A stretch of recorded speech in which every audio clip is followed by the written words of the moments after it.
Good morning, જય સ્વામિનારાયણ. આજે સવારમાં ઉઠી તો ભાભી કે ચલો નાસ્તો કરવા જઈએ.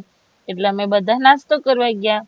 એમાં મેં સૂકી ભાજી, થેપલા, મસ્કાબન, ચા એવું બધું લીધું હતું. નાસ્તો કરીને આવ્યા ઘરે અને થોડીક જ વારમાં મારા બીજા ભાભી એટલે મારા માનસી ભાભીના ત્યાં ગયા અમે.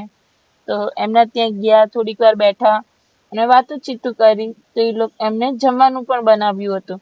એટલે અમે બધા જમવા બેસી ગયા. પહેલા બધા જેન્ટ્સ ને એ લોકો બેઠા, પછી બધા લેડીઝ બેઠા.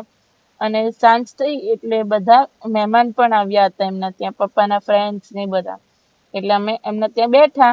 પછી એ લોકો ગયા બહાર ફરવા માટે અને અમે ઘરે જ હતા. તો મારા પપ્પાના ફ્રેન્ડની છોકરી પણ આવી હતી, રિયા. એટલે અમે બધા બેઠા અને વાતચીતું કરી. ત્યાં દિયાએ વડાપાઉં મંગાવ્યું.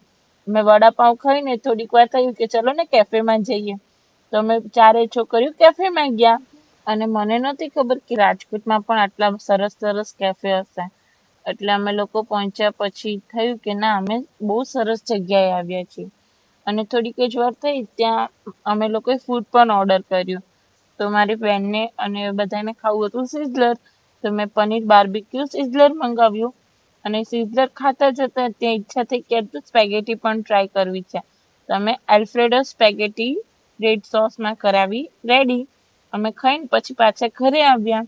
ઘરે આવીને થોડીક વાર બેઠા જ હતા ત્યાં દિયા કે ચલો ને આઈસ્ક્રીમ ને એવું ખાઈએ. પછી દિયા આઈસ્ક્રીમ લેવા ગઈ અને અમે લોકોએ ખાધા આઈસ્ક્રીમ. અને થોડીક જ વાર થઈ ત્યાં બધા આવી પણ ગયા હતા. તો દિયાએ બધા માટે બનાવી ચા. Bye, and like, share and subscribe to my channel.